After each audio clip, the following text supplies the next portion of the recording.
Hello fellow tryhards, it's Mad Buddha back again. This time we're going to be taking a deeper look at Battlefield of Eternity. Battlefield of Eternity is a relatively small 2-lane map with 4 mercenary camps.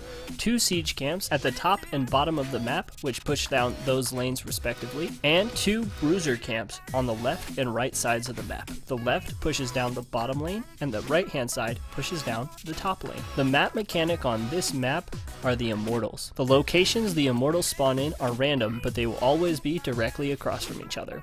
After a team burns an Immortal's HP down to the halfway point, they reset, picking a new set of spawn locations, but again, always directly across from each other.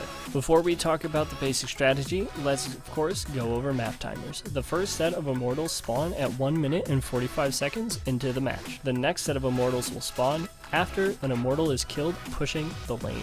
Let's talk about some of the ways teams play Battlefield of Eternity. The Bruiser camp on this map has the ability to push almost indefinitely. As long as the shaman in the back remains alive, he can constantly resummon the wolves in front of him to soak tower shots. This means that since the Immortal phase can often last for a very, very long amount of time, you are giving a camp that has the potential to last indefinitely a very, very long time to push. They kind of work well together. So make sure that you're not taking this camp at any other point in the game, otherwise its effectiveness is going to be severely limited. Recognize your burn. Understand that certain characters are very good at burning down Immortal HP and certain characters are not. Teams that do not have very good burn, you should usually play defense first. This is because if you played offense at the same time as the other team, you're almost guaranteed to lose the Immortal simply because they damage it faster. However, if you play defense and get a kill, especially if you can kill their major burn characters, you're going to find that the moment you switch into the offensive mode, you're going to burn faster. So remember, burn plays offense, not burn plays defense. Another thing that's very important on this map is that fighting under the enemy team's Immortal is effectively giving them a 6th character. Because every 5 seconds, the Immortal either does AoE stuns around itself in little circles, or does a giant knockback. You're basically giving the other team a really huge ETC if you're opting to fight under the enemy team's Immortal. There's something on this map called safe side spawns. This is where your Immortal spawns near your side of the map, and of course their Immortal spawns near their side of the map. Because there is a healing fountain so close in every direction on safe side spawns, it is very easy to set up a nice defensive position and not allow the other team a chance to burn down your Immortal. This is where teams with a lot of poke characters like Li Ming have a great advantage.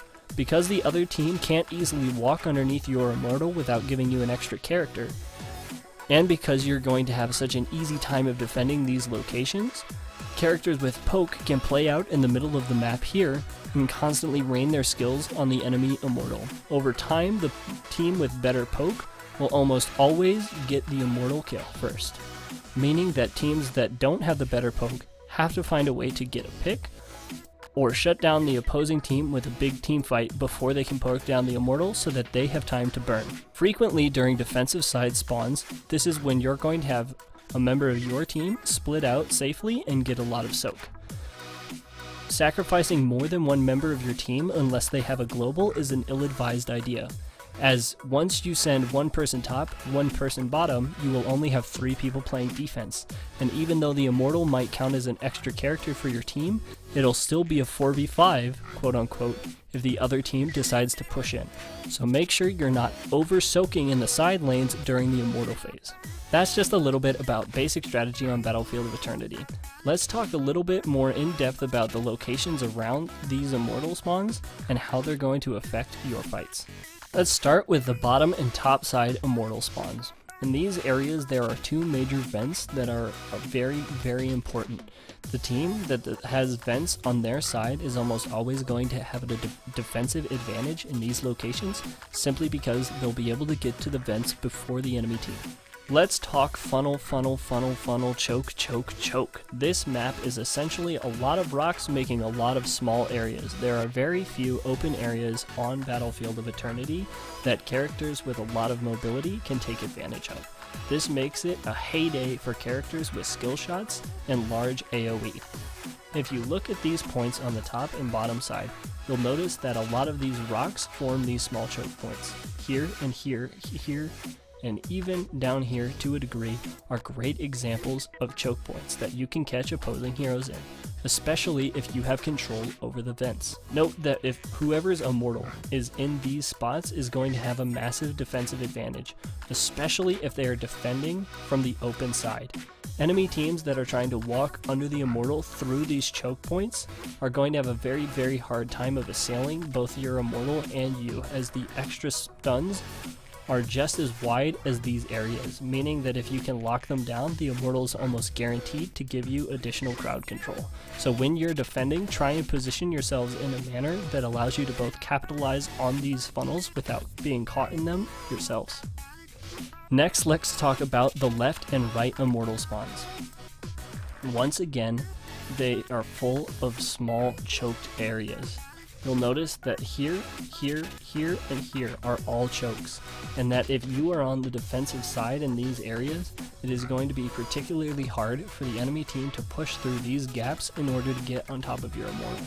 Let's say that you are trying to assail through these areas because the enemy team's Immortal has spawned here. Notice that these chokes are insanely small, meaning that you are almost guaranteed to get bodied by any tank in this area. Not only are they small, but they're rather long too, which means that it's going to take a lot of effort to push through these gaps.